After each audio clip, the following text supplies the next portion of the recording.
ბრუნდებით რეკლამი და ძვირფასო ტელემოყურებლებო და მინდა მივესალმოთ ჩემი გადაცემის ერთ-ერთი ესეთი კოლორიტული სტუმარი, რომელიც მე ძალიან მიყვარს. როდესაც შენ მოდიხარ ხათუნა, ძალიან მიყვარს. ქალბატონი ხათუნა გოგორიშვილი, ძალიან დიდი მადლობა. მოგესალმები. მოახერხეთ ჩემს გადაცემაში მოსვლა.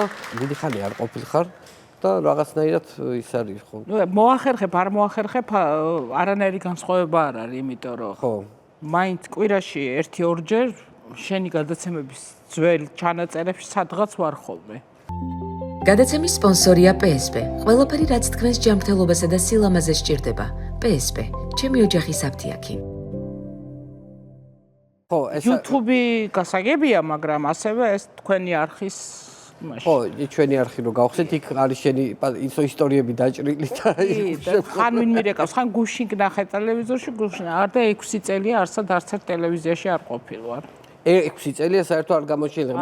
მე ის მახარებს რომ თუ ჩნდები ის ვანოშოუში. ისე ვანოშოუში.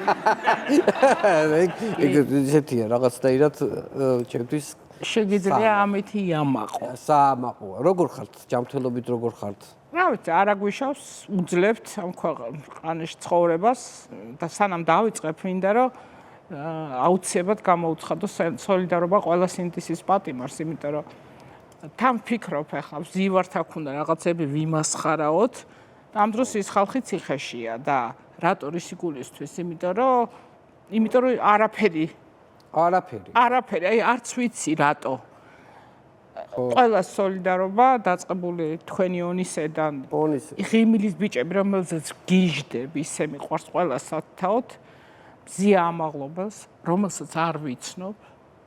მაგრამ აღფრთოვანებული ვარ ამ ქალით და რა თქმა უნდა, ლაკას, ანუ ელენე ხოშტარიას ჯანმრთელობა, გაძლება და ყველაფერი კარგი და სოლიდარობა მათ ყველას აბსოლუტურად. რადგან ესეთი გავლილი ძალიან საინტერესო საპარლამენტო ცხოვრება ქონდა, იმიტომ რომ აი პარლამენტის თემატიკით ხო არ დავიწყოთ. იმიტომ რომ საინტერესო რაღაცა პარლამენტის დეპუტატები ყავს, თუ არ გავიხსენებთ, მაგალითად თუ გავიხსენებთ წინაკვირის ესეთ ჩხუბს. ვანო, მინდა გითხრა გულწრფელად, რომ ეხლანდელი დეპუტატები, აი ესე დამოუკიდებლად პარლამენტის დარბაზიდან რომ ანახო, ნუ ძალიან ცოტას ვიცნობ. ხო. ამ ჩხუბის მერე 1-2 სახელი და გვარიც კი დავიმახსოვრე. მაგალითად ვის? მაგალითად გორდულაძე გავიგერო ყოფილა თან კომიტეტის თავმჯდომარე. ხო. იურიდიulis, ახამდე არ ვიცოდი რომ ადრე აპარატში მუშაობდა ერთ დროს. წინა ცხოვრებაში, ეხლა დეპუტატია, კომიტეტის თავმჯდომარეა და კარგი ნახტომები აქვს. საიდ ხო. ზემოდან. ხვებით არიან, ნუ ხა მოჭიდავეებზე და სპორტსმენებზე აღარაფერს ვამბობ. ხო. ეგ ხალხი მაგიტომ არის პარლამენტში და ყოველდღიურად უწევთ და ამტკიცონ, რომ შემთხვევით არ მოხვდნენ ამ სიაში და სხვა ვერაფრით ამტკიცე ძლივს მიეცა. მე მგონი ყველაზე ბედნიერები იყვნენ, იმიტომ რომ აი დადგა ის ნანატრი დღე, როდესაც უზენაესი იტყვის, რა კაი ვქენი, რომ ეს ხალხი სიაში ჩავწერე. დიდი უზენაესი. ხო, იმიტომ რომ ნუ რაღაცა იმათმაც ქნეს. ხო. არამათ იყოს ის ჩემი გათენებული ღამე იმასე. ტალახაძეზე. ის ორი სომეხი რო იყო, ხან ერთი რო გამოვარდებოდა აწევდა წონას და ხან მეორე მთელი ღამე მაგას გულშემატკივრობდი. ამას როგორ ვიფიქრებდი, რომ ეს დღე დამიდგებოდა. მაგრამ გაცილებით უფრო მეტი რეაქცია, თუ შეიძლება ასე ითქვას, მაქვს იმ მოჭიდავეზე. გენოპეტრიაშვილზე, იმიტომ რომ მისი ბიოგრაფია რო ვიცი, რომ დაიჭირეს რუსებმა ციხეში იჯდა, ტყვე იყო და გამოდის და ბოდიში მოუხადოთ რუსებს რო ეტყვის. აი არც ვიცი რა ქვია ამას, რა ეპითეტით უნდა მოიხსენიო მისი ეს საქციელი. ხო, კი. მაგრამ თვითონ ჩხუბის ეს ხარისხი როგორ იცი რა, ჩხუბით მე ვერ გამაგვირვებ. ხო. არ იყო ეხლა ეს ჩემი გადასახედიდან და ჩემი მეხსიერების გადასახედიდან ტოპ 5-შიც კი არ შევა. ტოპ 5 ჩხუბებში არ შევა. შეიძლება ტოპ 10-შიც კი. ხო. მე ჩხუბები მაქვს დანახი პარლამენტში. როგორები? და ცემატყეპები. ნუ რა თქმა უნდა კულმინაცია ერთი რაც მახსოვს და იმას ვერაფერი შეედრება ერთდროულად ესე დიაგონალზე ორ კუთხეში ორი ჯგუფი მიდიოდა სიმეტრიულად. აქეთ და იქით. აქეთ და იქით. ერთ მხარეს გია კობახიძეს ურტყავდა დავასახელო სახელები და გვარები? დაასახელე უკვე და. ნუ ახალით დავასახელე მეორესაც დავასახელე. ია ესე იგი ირაკლის მამი. ხო, ურტყავდა გელა კვაჭანტირაძე. ხო. მაშინ სახალხო და EDP ცალ-ცალკე იყო და მეორე მხარეს ნოდარ ზაზაძე იყო ესეთი დეპუტატი, რომელიც ადრე ვახტანგ ჩაულიშვილის დაცვის თანამშრომელი იყო და ის ურტყავდა ავტოტრებუჩავას. ესე. ხო. კუთხეებში სიმეტრიულად. კარგი გემრიელი ორი ჩხუბი მიდიოდა ერთდროულად. ანუ ხა ეგეც ხო, ნუ მერე თუ გინდათ ქუთაისის პარლამენტი აიღეთ. თან ის ცოტა სხვანაირი წყობა ქონდა დარბაზს. აი ზემოდან დახტომა და ჩარტყმა იქ რო გამოდიოდა ის უნდა გენახა. ხო. ზიადაური რო გამოექანებოდა და 2x რო გადმოახტებოდა და დაარტყავდა ვინმეს, ნუ სხვა იყო. შენ საპროცედურო კომიტეტი იყო ხო შენ? საპროცედურო საკითხი და წესები. წესების კომიტეტი. ეს არის დეპუტატების წესებს ადგენს ხო, რომ ანუ მაგალითად უფლებამოსილების ცნობიდან დაწყებული მოხსნით დამთავრებული. დაგვიანებები და დისციპლინური საკითხებია ხო რეალურად. ხო, საინტერესო იყო, ხო. ხო და რა უნდა კითხო იცი მე მაქვს ესეთი კითხვა აი კომიტეტების ხო აკეთებენ რაღაცა ეს კომიტეტების რო აკეთებენ კომისიები ხო შემსწავლელი კომისიები ხო არის ესეთი საინტერესო რა ჩემთვის ყველაზე მე ვფიქრობ რომ მან ჩემი გითხრა რომელია ყველაზე სა რომელი მილიონერების კომისიას ვეძახი მე ფასების შემსწავლელი ხო ანუ რას იკლებდნენ მილიონერები გვიკლებდნენ ადამიანები რომლებიც მაღაზიაში არ დადიან რომელიც ქუჩაში არ გადიან და ამ ჯიხურებში პროდუქტს არ ყიდულობენ, ისინი სწავლობენ ფასები როგორ დაწიონ. და აი ზუსტად ეგეთები ამოარჩეს. ხო შეიძლება ვიღაცები მოენახათ, ესეთი ვინც ასეთ 7 მილიონერი რო კომისიაში ყავს ახლა, იქ როგორ უნდა დაუკლო ფასი. ეს არის პირდაპირ არიქა ფასები მოუმატეთ. ადამიანი რომელსაც რაღაცა პროდუქტი შემოაქვს და ხედავს რომ მის ამ 1-2 შევხედე ბიზნესმენებთან შეხვედრას და ნუ ძალიან სასაცილო იყო. ხო. რომ ადამიანი რომელმაც არ იცის არაფრის ფასი ელაპარაკება და იქნება რამდენი შეგიძლია დააკლოთ ბიზნესმენს კვერცხზე რო ეუნებს. აი მე მაგალითად იმ ბიზნესმენის ადგილას ვეტყობ. თქვენ რამდენი გინდათ რო ღირდეს, იმიტომ რომ ზუსტად ვიცი რომ ფასი არ იცის. რამდენის გადამხდელი. ხან რა ვიცი. ზუსტად კვერცხზე იყო განსაკუთრებულად საინტერესო ორი თეთრი რო დააკდა. დიახ. ახლა მოდი ერთი ამბავი მაინტერესებს, აი ესეთი ყველაზე სკანდალური როდის იყო ხათუნა გოგურიშვილი. იცით რა? ისეთ რაღაცებს ვკითხულობდი და ვიგებდი ჩემზე, ხო. რომ რამდენჯერმე წავიკითხავდი ხოლმე, ხო, ნამდვილად ვინმე სხვაზე ხო არ არის ლაპარაკი. ნუ მაგალითად ის რომ ავეჯი რო ვიყიდე პარლამენტის, რომელშიც მთლიანად გადავიხადე 900,000 ლარი, ნუ გადაყვანილი დოლარებში. აი ამ 900,000 ლარიდან 1 მილიონი ჯიბეს ჩავიდე.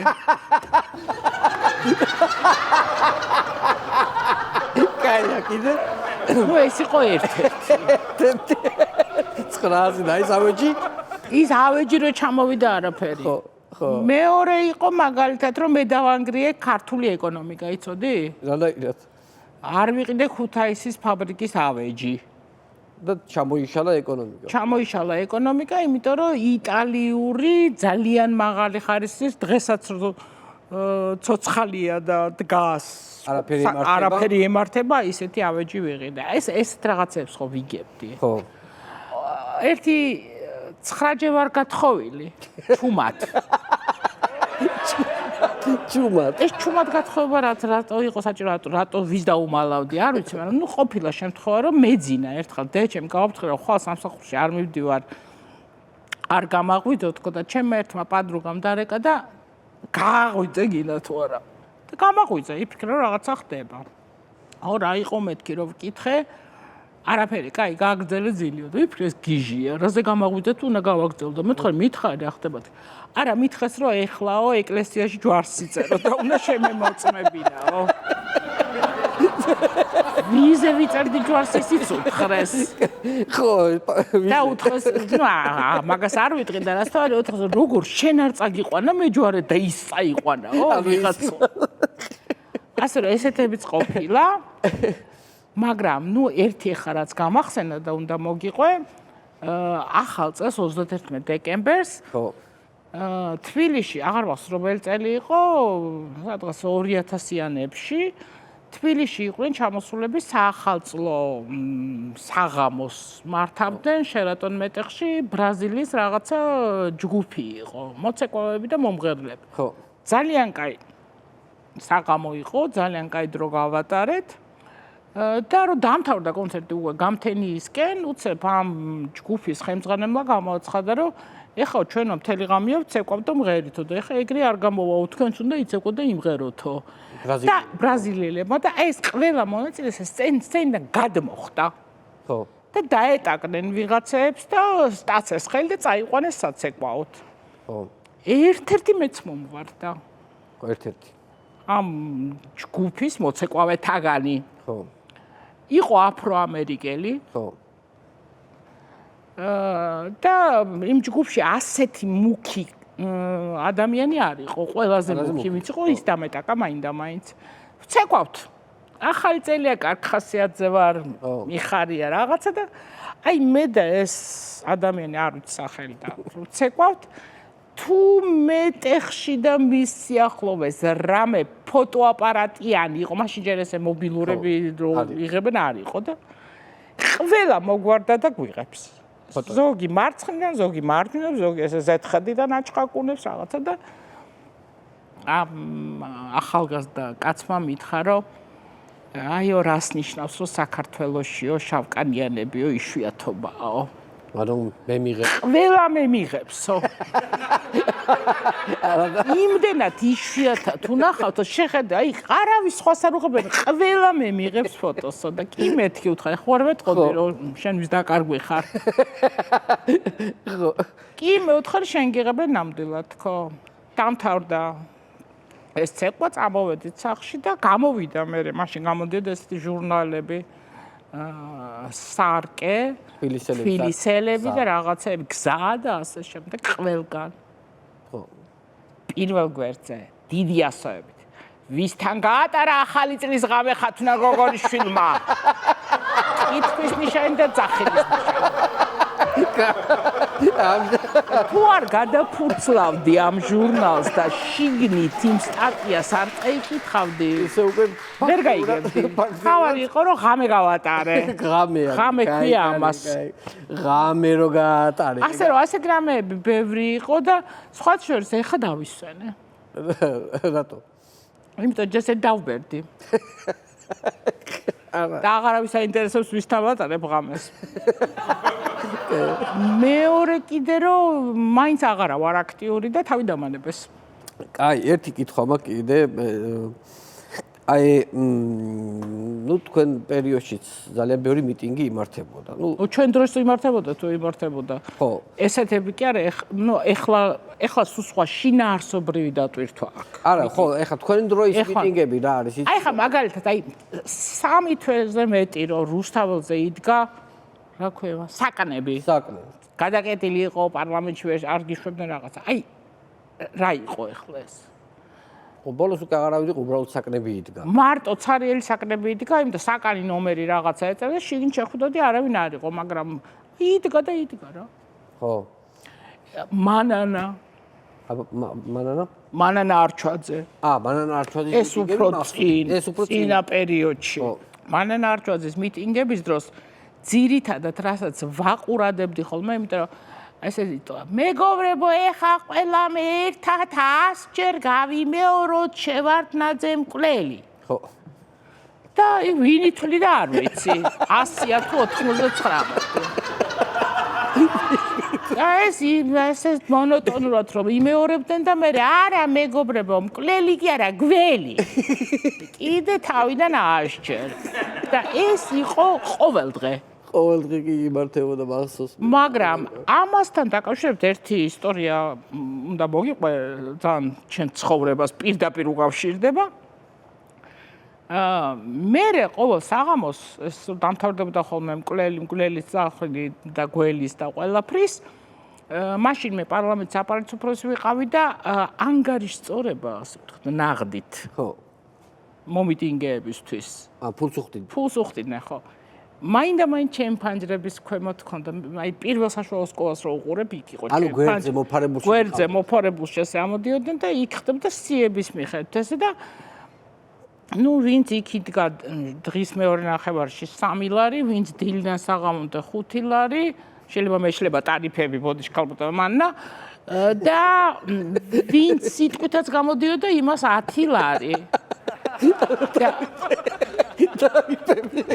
ფულის გადახდის ტარიფები ეგ იყო, ანუ ვინც იდგა იმ მომენტში 3 ლარი, ვინც ნახევარი დღე იდგა 3 ლარი. მაგრამ თუ მთელი დღე იდგა 6 არ იყო, 5 იყო. ხო და რაც თავარია, თავარი იცი რა იყო ამ რო ხო.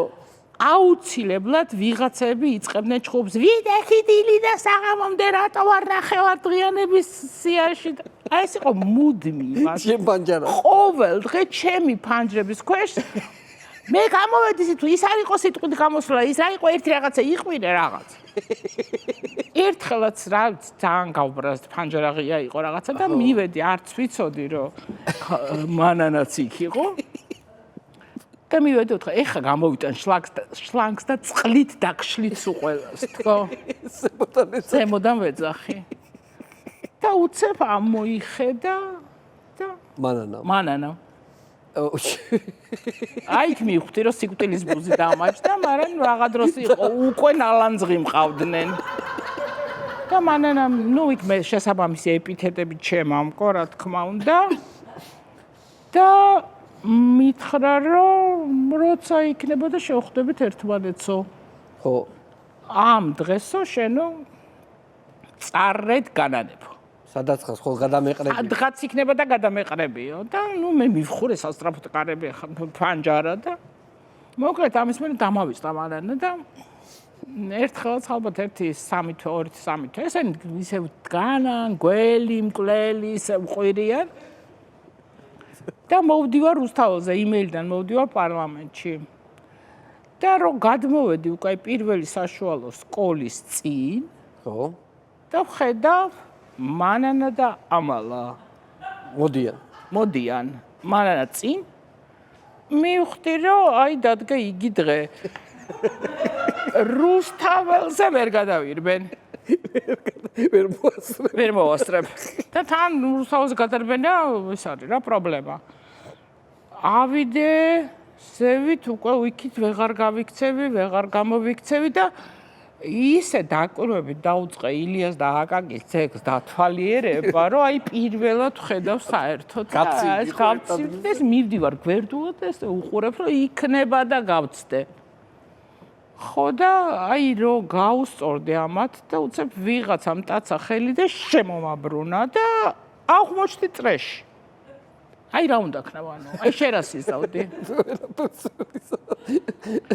ერთი რამე იცოდე ხო აი რო ამბობენ რომ თელმა ჩემმა ცხოვრებამ ჩემ თვალწინ ჩაიდგინა წამებში ეს მართალია მართლა ეს გაგიაზრა ყველაფერი აი ყველაფერი ბასავაშო ბაღი რაღაცა სკოლა ეს ყველაფერი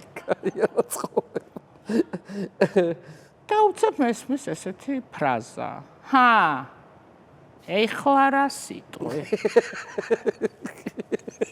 მანანა მე და ხმა შევიცვალე ერთადერთი რა მე უნდა ვთქვა რა მე ხა შენ ქალბატონო შენ და რა უნდა ვთქვა რა შეასაქმე ვინ გონი ხარ და დაიწყო ხო შესაბამისი ეპითეტებით მე ვთქვა ძალიან გთხოვთ მითხარით ვინ გონი ვართ მეთქი რა ვინ გონი ხარ და ხარ როგორი შვილი მგონი ხარ ხარი ეთყობა მართლა ვგავარ ამ ხათუნა გოგორიშვილს თქო მე რამდენი ადამიანი მეუბნება თქო ხან ვინ მიმამსგავსებს ხან ვინ მიმამსგავსებს ეთყობა მართლა ვგავარ თქო და სიჩუმე სამარისებული სიჩუმე ჩამოვარდა და ესე მათვალიერებენ და უცებ ერთ-ერთმა თქვა არა ის გასიებულია გაგიხარდა ხო? ეგრე არ გამხარები არასოდეს. მეორემ თქვა იმასო გახსოვს როგორ ტაშტევი თხმა ქონდაო და ამასო ბოხი ხმა აქო. მივხვდი რომ აი უკვე კაი ბზარია აქ რა გაჩენილია. არა მთავარია რა სიტყვის უზენა ეს იმანანა. და ესე მიყურებს ამათვალია ჩამათვალია შემხედა გაიხედა გამოიხედა და არა ეს არ არის სხვა არისო. ხო. ეგრე არ გამხარებია არაფერი ცხოვრებაში ალბათ იმის მერე. გადავრჩი, მივხვდი რომ გადავრჩი. და დაიძრნენ, ეს წრე გაიშალა და ისევ დადგა წინ მანანა და ესე უკვე დაეწყნენ ესენი. გააგრძელონ უნდა და მე ნაგლი. და უკაცრავად არ მეტყვით ვინ არის ეს ხათუნა გოგორიშვილი. არ ვეშვები. და ბოლოში რომ მისდევდა იქ ერთ-ერთმა ქალმა ესე მომიტა შვილო ისეთ ვინმეს მიგამსგავსე ჯვარი გწერია და პირველი გადამიწერა გაგიხარდა ეგეც ძალიან გამეხარდა მივხვდი რომ თავი ქუჩი მაქვს კარგი ხომ არ მეუბნე ნუ მეუბნე მოუბრუნდი წამოვედი აი პარლამენტის სასახლეამდე ძალიან ნელა მოვდე და მე ვირბინე ეხა რომ რამე გადაუბრუნდე თავში და უკან რომ მოუბრუნდე მე სადმე ხა ეს შევვარდი ენაგად მოგდებული და მოკლედ ესე გადავრჩი აუ ძალიან მაგარია ეხლა თქვენ კითხულობთ ხათუნა საარჩევნო სამართალი ხო ნუ არა მარტო საარჩევნო სამართალი მაგრამ მათ შორის საარჩევნო სამართალიც რამდენიმე საგანს ვკითხულობ მაგრამ ეხლა მოიხსნება ეს საარჩევნო სამართალი იმიტომ რომ არ არისო საჭირო 4 წლიანი სწავლა იურისტებისთვისო გადავდივართ 3 წლიანზე მაგრამ მაინც ერთი კითხვა მაქვს ეხლა რადგანაც სტუდენტებთან გაქვთ შეხება როგორ დაახასიათებით ეხლამდელ სტუდენტებს ანუ რამდენად გვანან ჩვენი დროის სტუდენტები იცი რა ნუ ჩემი დროის სტუდენტების ისტორიები მოყოლილი მაქვს და იცირებს ვაკეთებდი პრიზი გაგაღებული მაგაში ხო მაგრამ საქმე იმაშია რომ მაინც ძალიან განსხვავებულები არიან სხვა თაობა გადასარევ გიждები ამ ბავშვებს ხო აბსოლუტურად არანაირი კავშირი არ შეიძლება კონდეთ ჩვენ რო სტუდენტები ვიყავით იმ პერიოდის სტუდენტობასთან მე მახსოვს სკოლაში დაწყებით კლასების მასწავლებელი რო დავინახე პირველად რო უკაცრავად ტუალეტში შევიდა დერეფანში ხო გავსკდი ტირილით და მე ხა ლექტორებზე თვალსაჩინო არ ვიყავ ვიცოდი რომ ტუალეტში დადიოდნენ მაგრამ ნუ ისე ვიქცევთ ყოველთვის მათთან ერთად როგორც ახლა ჩემი სტუდენტები დგანან შესვენებაზე გამოვდივართ გარეთ ერთად ვეწევით სიგარეტს და ანეკდოტებს ყვებით ხო ეგრე ხა მე ჩემს ლექტორებთან არ ვეღავ. სხვა შორის თავიდან რომ შემოდიან ხოლმე აქვთ ცდელობა რომ რაღაცა პოლიტიკური შეკითხვა დაგისვენ და ლექცია გაგაცდენინონ. რაზეც შეგიტყუონ. ჩვენ გვაქვს ერთი პრინციპი. ლექციაზე საკითხი გაინტერესებს რამე? გენაცვალოს ჩემი თავი, ოღონდ შესვენებაზე მობრძანეთ. სხვა შორის მოდიან. ისე სწორ პასუხებს ამბობენ თვითონ და იმდენად ხვდებიან რა ხდება და ოპოზიციის ნაწილზეც შენი გადაცემები ესე მგონიებს ხოლმე ზოგჯერ ჩემი სტუდენტი ლაპარაკობს რატო აი როდესაც ჩვენ ნიტყვი ხოლმე რომ გაქვს ხოლმე ეს მონოლოგებში კი რომელი ოპოზიციაზე რომ რამეს ამბობ ხოლმე ნუ დაახლოებით ესეთი დამოკიდებულება აქვს იმიტომ რომ მე ვამბობ ხოლმე ძირითადად უფრო აი რაღაცებზე ვხუმრობ რომ მემორანდუმებს რო წერენ და საბჭოს რო შეიქმნება საბჭო და მემორანდუმი გაფორმდა არშეგუების ფეხების ბაკუმის ისე ველოდები როდის იქნება რა გითხა ქართული ხალხის ხასიათი მაინც ჯერ ბოლომდე არ არის ახსნილი აი ხვალ რო გაიღუზებ უცებ რა მოხდება არავინ იცის კი დაწყებული ვარდების რევოლუციიდან დამთავრებული 2012 წლით ვიცი როდის იხუბლებდა ხალხი ხო და რა იყო ამისთვის საჭირო და რატომაც გონია რომ სულ მალე ესეც იქნება საქართველოში დამერწმუნეთ. კაია კაცო რა. მე კაია ესეთი ქვია ოპტიმიზმი. პესიმისტი არ ხარ და არა, არასოდეს არ ყოფილი ვარ პესიმისტი და არც ვიქნები. ხო, ნუ წლები კი გვემატება, მაგრამ ნუ ამასობაში კი დავბერდით, მაგრამ მაინც. არა, მე შენ არა, მე. მეც ახლა რა პატარა ხო აღარა ვარ, ხათუნა 20 წელი ამ გადაცემა 20 წელია მიყავს. ხდება სექტემბერში ხე იუბილე გვაქვს და რა ვიცი. დამპატიჟე. აუცილებლად მოხვალ. მობალ. კი. ისიც გეყოფა, რო ჩამოთვალე ვის აქვს ოქროს ვანოები, ყველა რო ჩამოთვალე ჩემს გარდა. შენ გონია დამავიწყდა? ეგ რანაირად გამომრჩა რომ არ ვიცი მე, ჩამოთვალ დაიწყე ლელა, მე ლიკლიკაძე, მე მშვილდაძე, ჭოლა და აი ყველა თქვი მე არა. აი ტაბუ აქვს დადებული ჩემ ხსენებას? როგორ არა ჩემი თვალ როგორ ხელებით მოგეცი ეს ოქრო. შენი ხელებით მომეცი, მაგრამ შენი ენით კბილებს დააჭირე ენას.